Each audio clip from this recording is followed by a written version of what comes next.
No rancher would marry the scarred cook. Then a drifter asked for her hand. The coffee pot was empty, and I filled it from the creek myself, because nobody asked me to, and nobody told me not to. And that's mostly how I'd lived my life up to that point. It was the fall of 1883. The Calvert spread north of Laredo, about 4 days' ride from anywhere a man would want to be.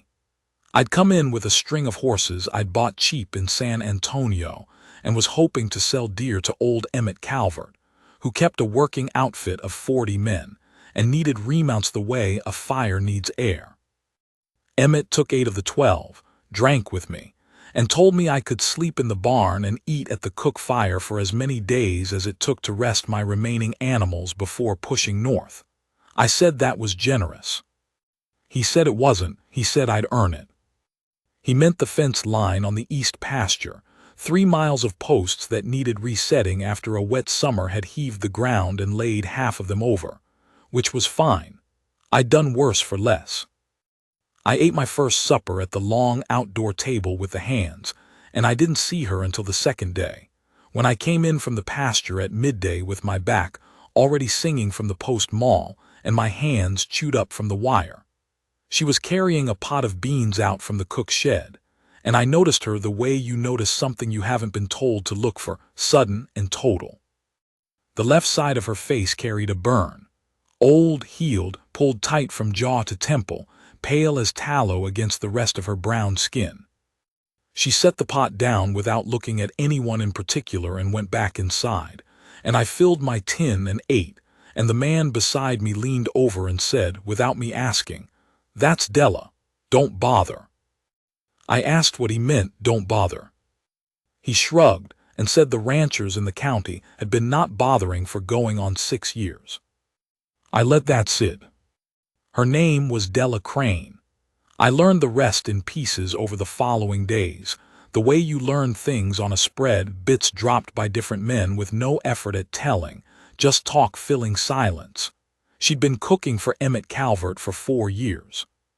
Before that, she'd cooked at a line camp on the Rocking T, and before that she'd had a place of her own with a husband, a man named Crane who died of fever in the summer of '77, leaving her the land and the debt and a grass fire that took the south barn that same August and caught her along with it when she went back in for the mule. The mule didn't make it either. She did. And after a while she sold what remained of the place and went back to work because there was nothing else practical to do. She was good at what she did. I figured that out by the third meal.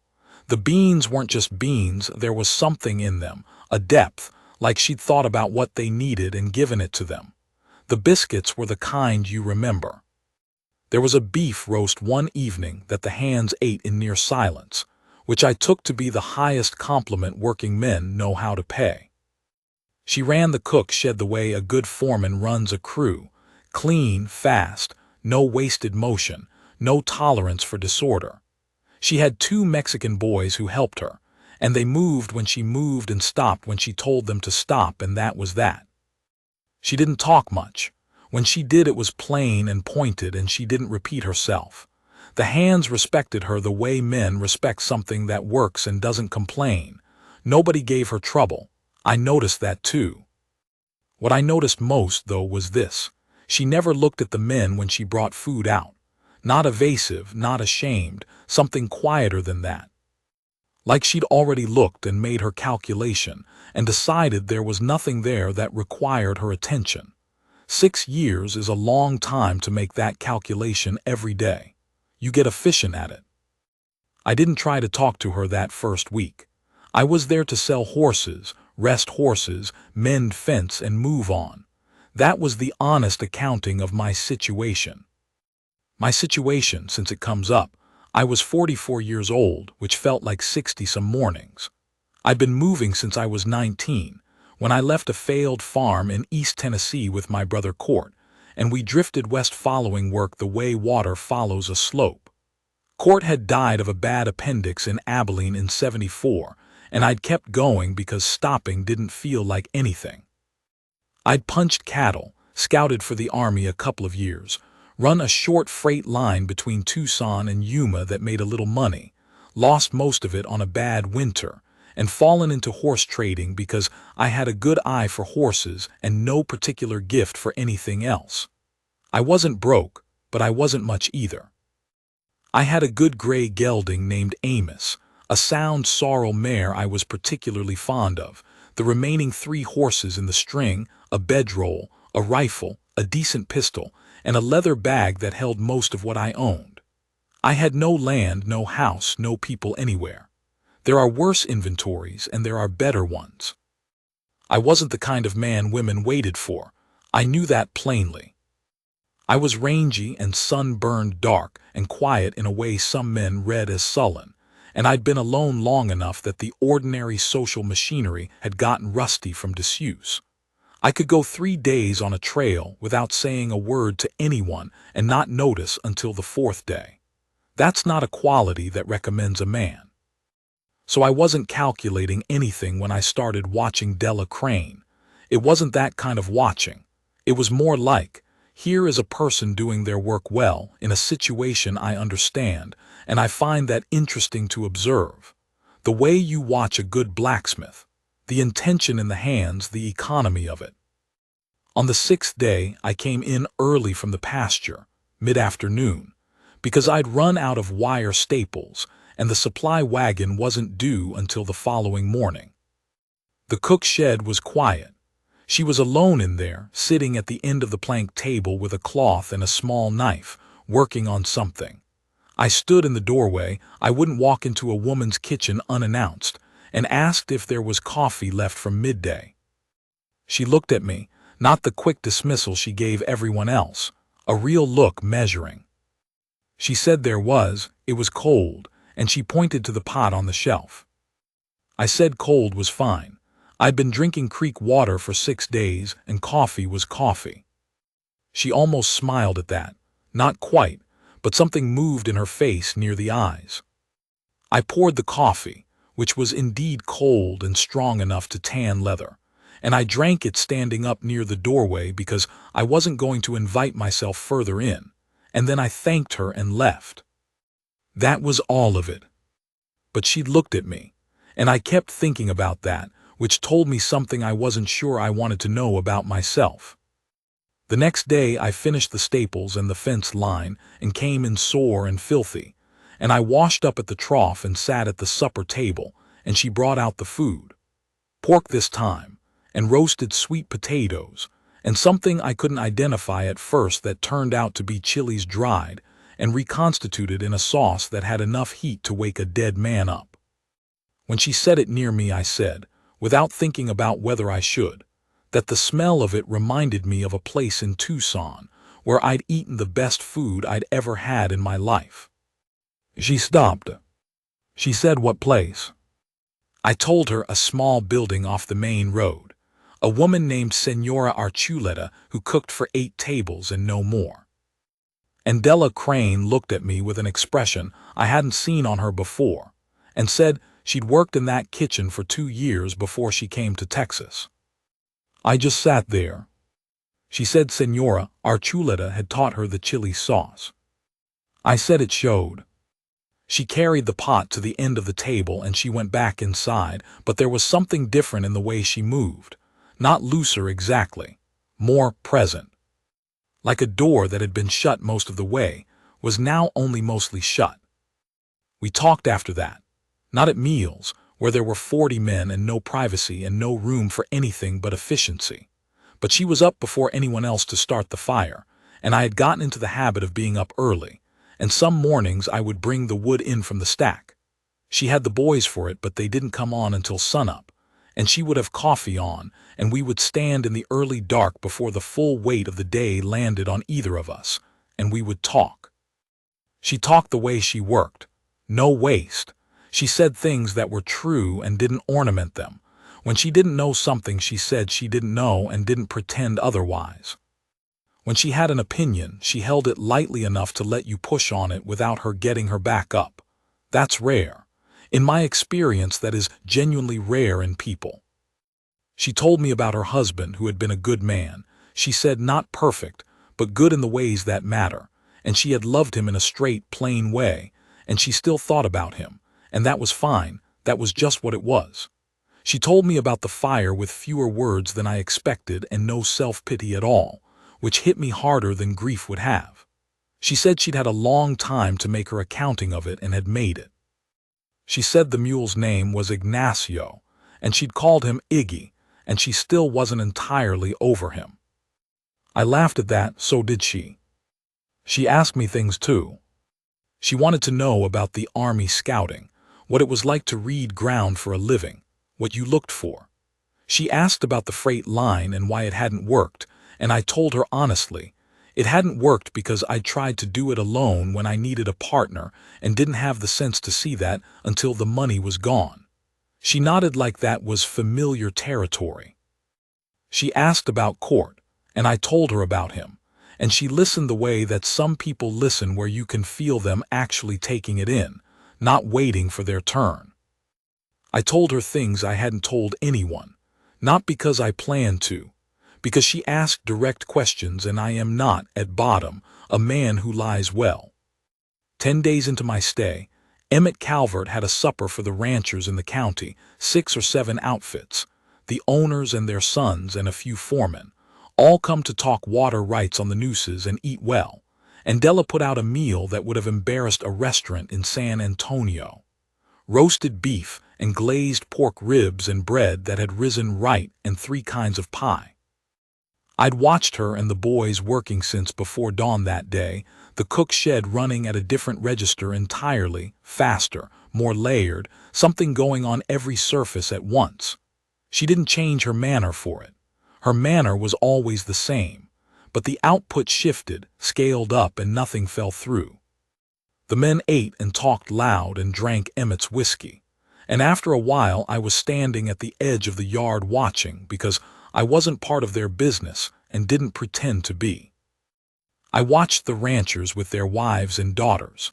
I watched the ones who were alone, the widowers and the unmarried ones, and I watched how they treated Della when she came out to clear plates or refill platters. Most of them didn't look at her. A couple looked and then made themselves not look, in that particular way that is its own kind of insult. One man, a big spread owner from down near the river named Fitch, said something to her while she was reaching across him for an empty bowl, said it low and with a grin on him, and she didn't respond, just picked up the bowl and walked back inside, and I watched her back the whole way in and felt something get tight in my chest. Not rage, more like recognition. I knew what it was to be made to feel like a lesser accounting. I'd been made to feel it in different ways, for different reasons, not the same reasons as her, I won't pretend otherwise, but I knew the particular adjustment a person makes in themselves when the world keeps telling them they're too small for what they want. You start to believe it's just true. You start to manage your wants accordingly. I stayed at the edge of the yard until most of the ranchers had gone inside for more whiskey, and then I went to the cook shed. She was washing up with the 2 boys, and when she saw me in the doorway her face went still in a way I'd learned meant she was surprised and covering it. I said that was the best meal I'd eaten since Senora Archuleta. She looked at me a moment and said Senora Archuleta had better knives. I said I believed it. Then neither of us said anything for a bit, which was fine. We had gotten easy with silence by then. There are people you can be quiet with and it costs nothing, and she was one of those, which in my experience is rarer than talent or good looks or money. She went back to washing. I leaned on the door frame. One of the boys glanced at me and went back to drying a pot. After a while she said, without looking up, "How much longer are you here?" I said the horses were rested, and Emmett would have no more use for me after the fence was done, and the fence was done. She said, "So you'll be going?" I said I supposed I would. She nodded and kept washing. I stood there another moment, and then I went back to the barn. There was a man named Tully who was one of the older hands on the outfit, had been with Emmett Calvert going on 12 years, and Tully watched me the way some men watch weather, not hostile, just assessing, waiting to see which way it went. He was maybe 55, lean and dark from decades of sun, and he had the kind of stillness about him that comes from a life where you've learned that most things don't require a reaction. He came up alongside me one afternoon while I was at the fence line with the last section needing resetting, and he worked a post beside me for a while without saying anything. After a bit he said, "Had I talked to Della much?" I said yes. He said she was a good woman. I said I thought so. He said there had been a fellow 2 years back, a cattle buyer who came through twice a season, thought he was going to get somewhere with her. Tully told me this without relish, just as information. Said the man had pushed his case in a way she didn't appreciate and she'd told him plainly to stop. And when he didn't, she'd told Emmett, and Emmett had told the man to find other cattle, and that was the end of that. I drove a staple and didn't say anything. Tully said, "She doesn't like men who think she ought to be grateful for being noticed." I said I imagined she didn't. He said, "What are you intending?" I told him I wasn't sure yet, which was nearly true at that moment. He looked at me for a bit, the way you look at a horse you're not quite sure about yet. Then he went back to his own post.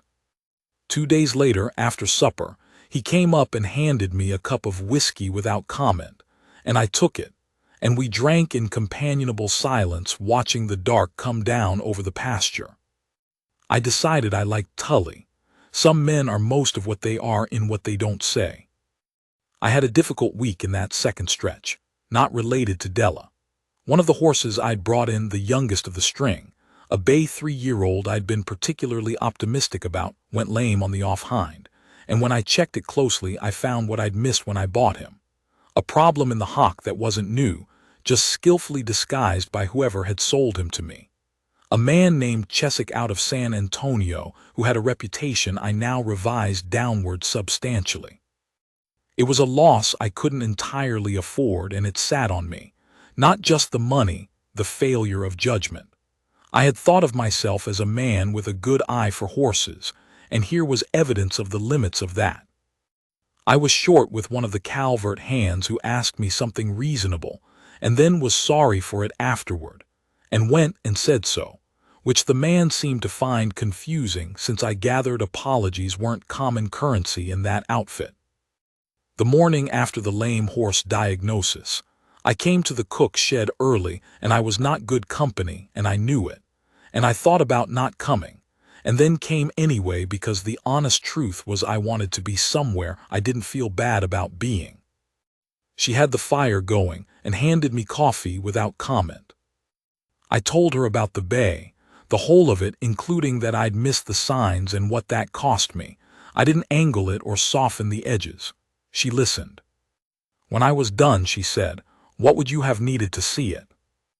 Not "I'm sorry" or "that's hard" or any of the words people throw at a problem to paper over it. What would you have needed to see it? I thought about it seriously because she asked it seriously. I said I would have needed more time with the horse in motion, in different terrain, and I hadn't taken that time because I'd been eager to complete the string and get moving. Impatience. She said, "So you know what to do differently?" I said yes. She said, "That's worth something." It sounds simple when I write it out. It wasn't, in the moment, simple at all. It was a woman treating a man's professional failure as a thing that had a practical answer, not a wound that needed nursing or a sin that needed confessing. She met me at the level of the problem. That's rarer than people think. I drank my coffee. The fire settled. After a while she said, "Chesak, is that the man at the stalls on Crockett Street, big red sign?" I said that was him. She said she'd bought a salt-cured ham from him the previous winter that had been off, and he'd refused to make it right. She said he was a cheat, and I should have better sense. I said I agreed with her. She said, "Next time ask around first." I said, "Next time ask Della." She looked at me over her cup, and there was something in her eyes that was close to amusement and close to something else, and she said, "Yes." I lay awake that night listening to the horses shift and breathe, and I did what I rarely let myself do, which was look at the full true shape of my situation without trimming it. I was 44 and alone, and had been alone so long that I didn't know anymore whether I was alone by temperament or by accident or by a failure of nerve. At some critical point I could no longer identify. I had enough to keep moving. I did not have enough to stop. And I had spent my life, it seemed to me, in the doorways of things, looking in, then walking on. Not taking, not asking. Not because I didn't want, but because wanting something you can't have is expensive, and I had learned early to keep my accounts lean. But I lay there, and I thought about a woman who brought no waste to anything she did, who had made her accounting of hard things and arrived at something clear, who had worked for 6 years among men who looked through her, and had not let it make her small or bitter, only private, who could talk about a mule she'd loved with genuine grief and then laugh at herself for it, who had asked me questions about my life like she thought there was something worth knowing in it. And I thought, you are going to leave this place the same way you've left every other place, and the shape of your life will be the same shape it's always been, and that will be what you chose. That was the whole of it. That was the night's work. In the morning I was at the cook shed before even she was up, which had not happened before. I had the wood in and a small fire going by the time she came through the back, and she stopped dead when she saw me there, the fire already catching. She said, "You're up early." I said I had something to say, and I didn't want to lose my nerve waiting until later. She was still for a moment, and then she set down the cloth she was carrying and stood across the fire from me. I said I'd been thinking about what kind of man asks a woman what I wanted to ask, and I decided the only honest answer was the kind of man who doesn't have much to offer, but has stopped lying to himself about what he wants. I said I knew I was nobody's first choice. I was a drifter who traded horses and slept in barns and owned almost nothing that wouldn't fit in a bag, and I was old enough that I had no business being romantic about my prospects. But I had talked with her in the mornings for a week and a half, and she was the most interesting person I had met in longer than I could say, and the clearest, and I thought she was remarkable, and I thought that her life here, not bad, not unkind, but other people's, cooking other people's meals and being looked through by other people's men, was not the size of what she was. I said I knew she didn't know me well enough to say yes, and that was fair. I knew I'd have to earn that. But I was asking if she'd be willing for me to stay a while, if Emmett would have me, and let her decide if I was worth the trouble. I said it plain, not well-worded, not arranged, the way it came out in the actual moment, which was with my hat in my hands and my voice not quite steady. She looked at me for a long time. Then she said, "Every rancher in this county has walked past me like I wasn't there. You know that." I said I did. She said, "And you're a man who lives out of a bag." I said that was accurate. She said, "Why? Not why do you want this? Why?" Just the one word, like she was asking something much larger. I thought about it. I said, "Because when I look at you I see someone who decided a long time ago that she was going to be exactly what she was, burn and all, loss and all, and not apologize for it and not diminish herself to make other people comfortable. And I have been apologizing for what I am my whole life, one way or another. I don't know how to do what you do, but I'd like to be around someone who does." The fire was going good now, small and even, and the light of it was on her face, both sides of it, the smooth and the scarred, and she didn't look away from me. She said, "You'd have to find work that keeps you in one place." My heart did something I hadn't felt it do in a long time. I said I thought Emmett might need a man who knew horses, or a man who knew fence. She almost smiled again, and then she actually smiled, which was different from the almost fuller, slower, and it changed her whole face. She said, "Ask Emmett." I said I would. She said, "And when you do, tell him it's for good reason." I looked at her. She said, "Ask him today." I asked Emmett that afternoon, while he was looking over the remaining horses. He was quiet a moment, chewing on something, and then he said he'd been meaning to put a proper horse handler on permanently and had been too cheap to do it, and I could have the job if I was serious about it, and I could have the old line shack by the East Creek to live in if I fixed it up myself, which it needed. I said that was more than fair. He said, "This about Della." I said it was partly about Della.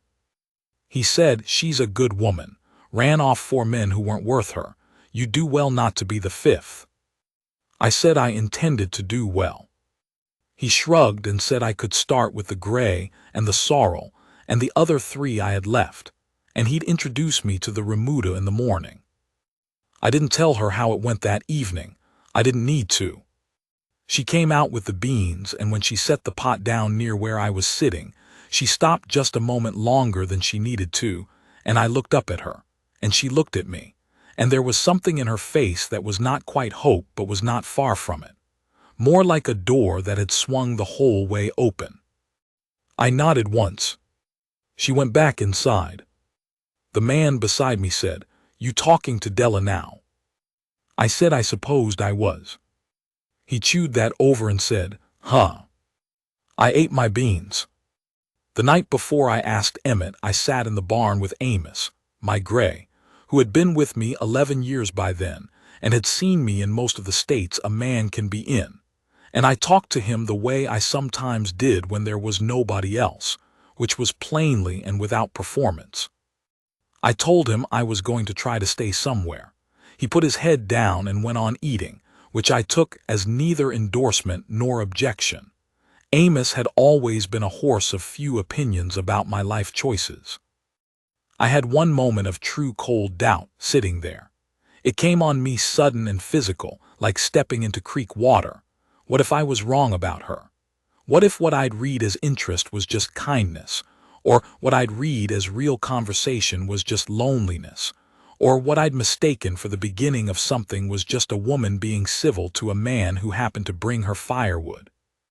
What if I was a 44-year-old drifter who had talked himself into believing something that wasn't there because it had been a long time since anything like it had been available to believe in?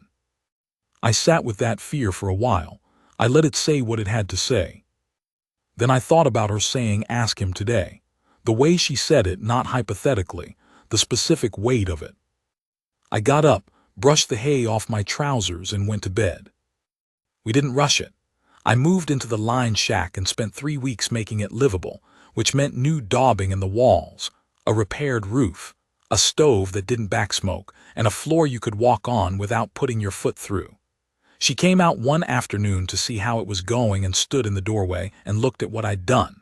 She touched the new board I'd laid over the worst section of floor. She looked at the window I'd reseated in its frame. She said, "It's good work." I said it was necessary work, which wasn't quite the same thing. She said it was both. She stayed an hour, which was longer than she'd planned. I could tell by the way she kept starting to leave and not leaving.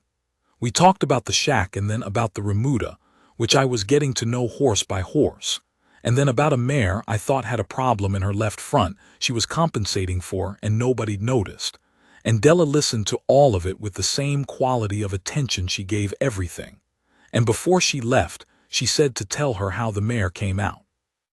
I said I would. She started back toward the main house. Halfway there she turned and said, "Next Sunday's my half day. I walk up to the ridge in the morning.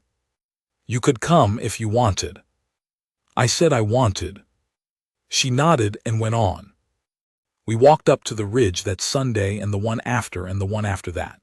The country up there was hard and beautiful scrub and limestone, and a long view south toward the river, the sky big and pale as a bleached sheet. The climb took about 40 minutes at a walk, and we usually didn't talk much on the way up, just moved through the morning in parallel, which suited me. I had gotten used to her silences being comfortable things, nothing to fill. Some people's silences demand something from you. Hers didn't. She was just present in them, thinking her thoughts, and you could think yours, and you'd arrive at the top, and the view would be there, and it was enough. We talked more up there, away from the noise of the outfit, and I learned more of her in those 3 Sundays than I'd have gotten from a year of dining room conversation with most people. She talked about her first years in Texas, when she'd come out from Georgia as a girl with her family, and the difference between the Georgia she'd grown up in and the Texas she landed in had been so extreme it was like arriving on a different planet.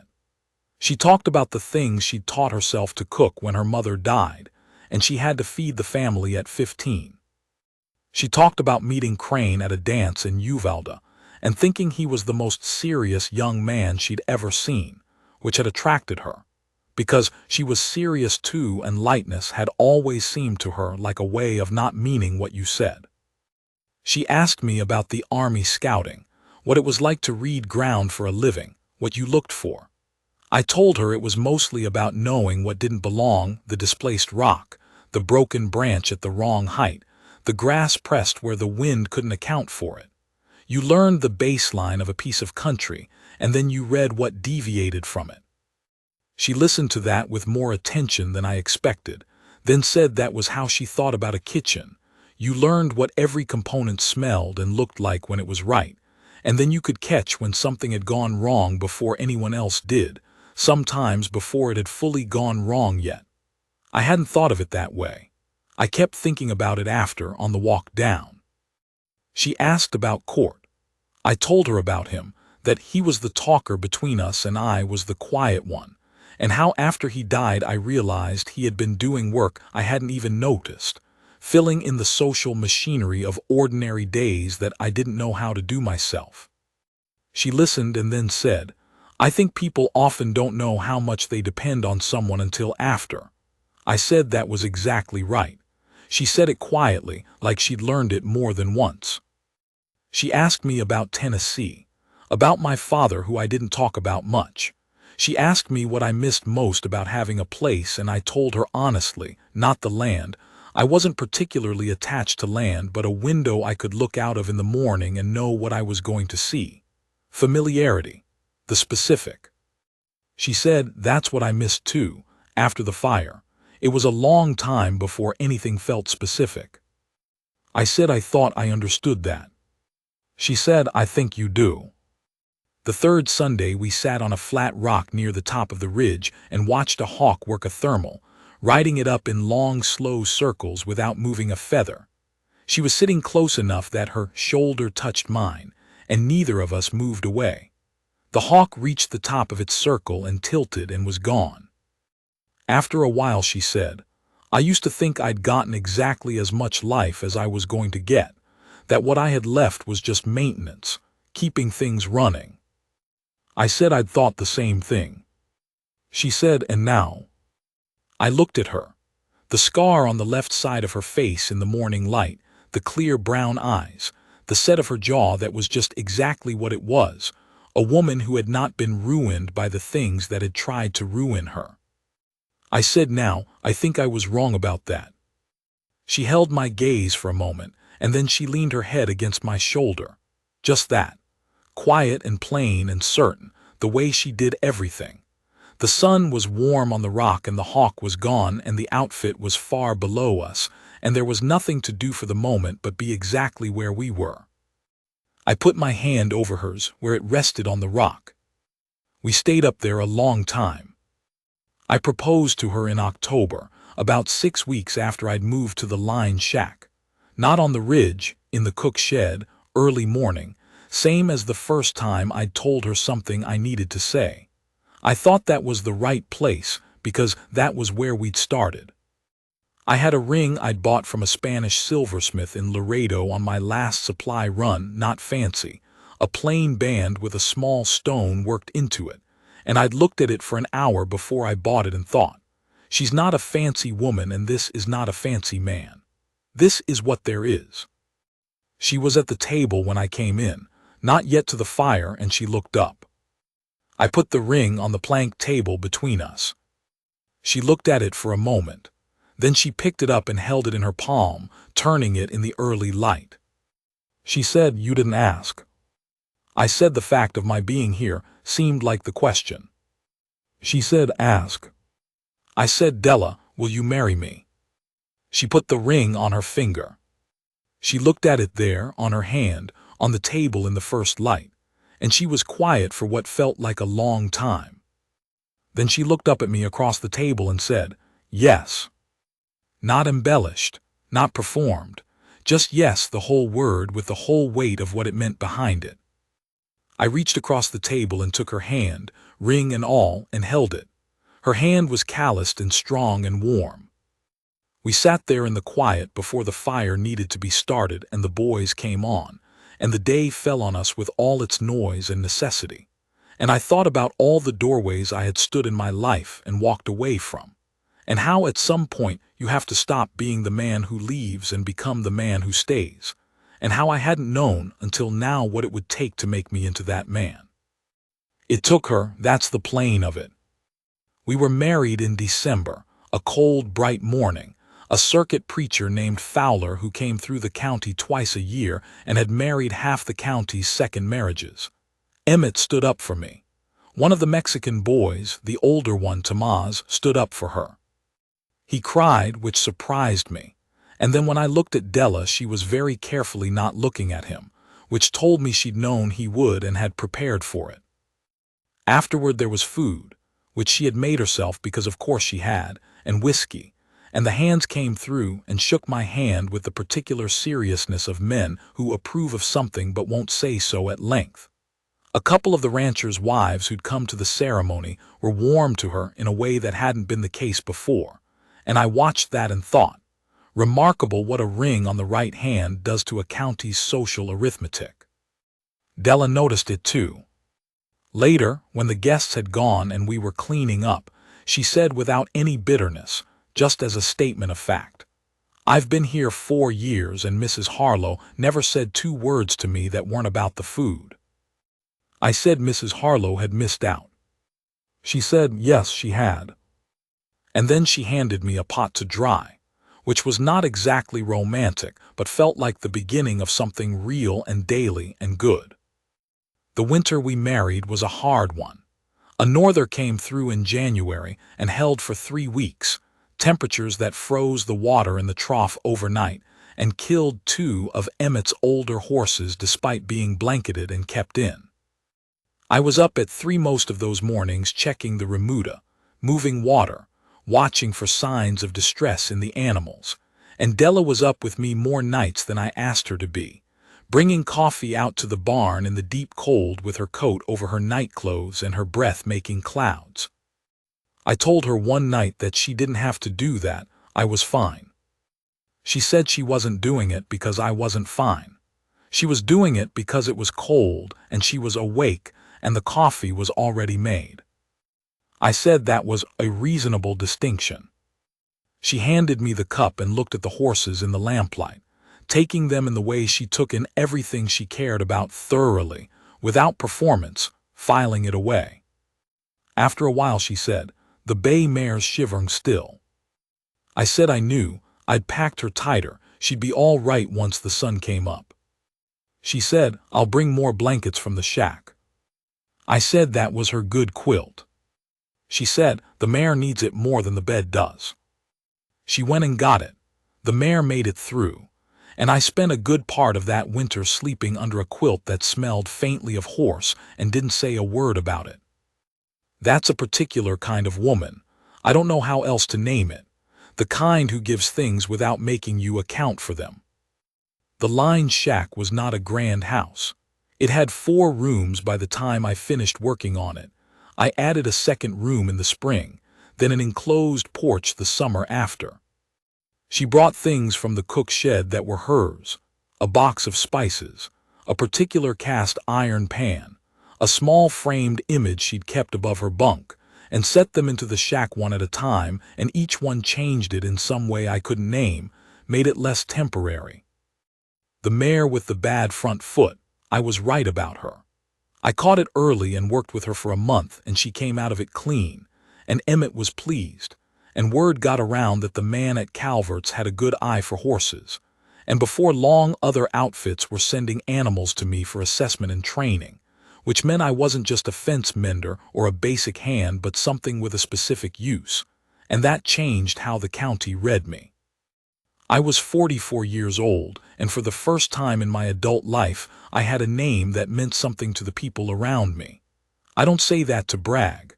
I say it because I know what it costs to live without that, and I know what it's worth when you have it. Della kept cooking for the outfit on the weekday meals, but she stopped taking the Saturday and Sunday sittings, which she'd been doing out of what I think now was a wish not to have too much unstructured time alone. She used those hours differently after that. She had a kitchen garden behind the shack that she put in the first spring, and it was something to watch her in it. The same precision she brought to everything, the same care, but more pleasure in it, something looser, more like play. She grew chilies, obviously, and tomatoes, and herbs I couldn't name. And in the late summer there was always something drying on the porch, and the whole shack smelled like something good was either happening or about to. I'd come in from the remuda in the evenings and there would be food and lamplight and a woman who was genuinely glad to see me. Not performing glad. Actually glad. She'd look up when I came through the door and there was something in her face that I still, even now, looking back from a distance, find hard to put into words. Like she had satisfied herself that something she'd thought might not exist actually did. Like I was the evidence of it. That's a thing I never thought I'd be for anyone. Evidence that something good was real. A rancher named Prout came through in the second year. Big spread-down county, needed horses and heard I was the man to see. He came out to the shack to talk to me about it, and Della was in the kitchen garden when he arrived. And he looked at her and I watched him look, the pause, the recalibration, the adjustment of expression, and I felt something old and familiar move in me. And then Della looked up from the garden and said, in the flat tone she used when she'd already made her assessment, "Mr. Prout, if you want to talk horses, my husband's by the barn, and you can keep your face in order while you're on our place." Prout looked at her for a second, then he looked at me. I gave him nothing. He said, "Yes, ma'am," and went toward the barn. I looked back at her in the garden, crouched over her chilies, and she looked at me and raised her eyebrows in a way that said, "Well." I turned and went to talk horses. What I sold Prout that day was 4 good geldings at a fair price, and he shook my hand at the end of it, and said he'd heard I was the man in the county for horses, and now he believed it. He was respectful for the rest of the visit, and he left without another look toward the garden, and I watched him ride out and thought about the difference between a man who can be corrected and a man who can't, and decided Prout was the former, which put him ahead of more people than he probably knew. Della was still in the garden when I came back by. She was deadheading the dry stalks from the summer's growth, unhurried. I stopped at the garden fence. I said he bought 4. She said she figured he would. She said he needed horses worse than his pride needed protecting. I said that was an accurate read. She went back to the deadheading. After a bit she said, "You didn't say anything to him." I said I didn't need to. She looked up at me then, and there was something in the look, not gratitude exactly, that wasn't her register, more like satisfaction. Like a thing she'd suspected was confirmed. She looked at me the way she looked at something that had turned out to be what it claimed to be. She said, "Come in for coffee when you're done putting the horses up." I said I would. I put the horses up and came in for coffee, and we sat at the table in the afternoon light and didn't talk about Prout anymore, just talked about the garden and what she was going to put in next spring in the space she was clearing, and I listened and offered the occasional opinion, and she took the one she agreed with and discarded the rest without ceremony, which was fine. That was just how she was. She didn't agree with things she didn't agree with. It's a quality I've come to value more the older I get, in a world where most people will nod their way through anything to avoid a moment's friction. Tully died in the spring of the 3rd year, a horse accident, quick at least. I sat with Emmett the evening after and we drank whiskey and didn't say much that needed saying, because most of what needed saying was that Tully had been a good man and there weren't enough of those, and now there was one fewer. Della made food for the hands that night without being asked, and she made Tully's favorite. I didn't know she knew that, but she did. Pork ribs done slow with dried chilies, and set it out at the long table, and the hands ate and I watched them eat and thought about what it is that women like Della do in the world, and whether men like the hands and like Emmett, and like me have ever given it the full accounting it deserves. Probably not. We eat the food and notice the warmth and move on. But I try to see it. She found out a year later that Senora Archuleta had died, from a letter that came through the county from a woman in Tucson who had known them both. She read the letter at the kitchen table and was quiet for the rest of that day.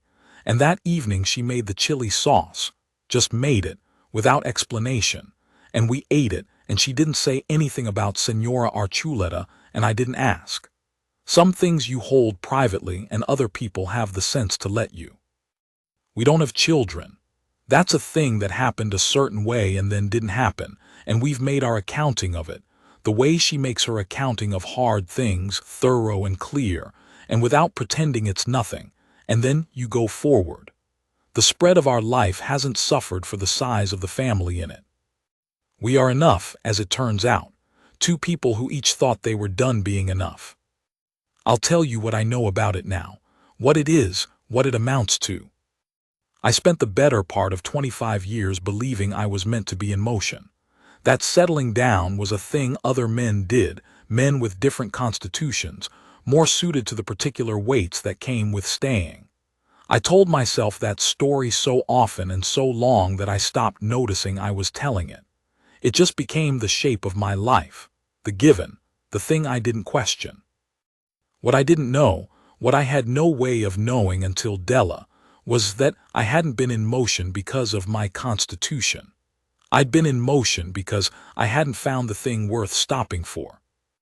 Those are not the same story, but they feel the same when you're inside them. She would say, and has said when I've told her this, that it's not that simple, that I had been making a kind of life, not a wrong one, and that she didn't think of herself as the thing that fixed a broken man. She doesn't like that version. She says it gives her too much weight and me too little. She's not wrong. I've thought about it a long time, and I think what's actually true is this. We were both people who had arrived at a kind of management. We were managing our lives, keeping things running, as she said on the ridge. And what we did for each other was not fixing but finding a person for whom managing was no longer the whole of it, finding a reason to want more.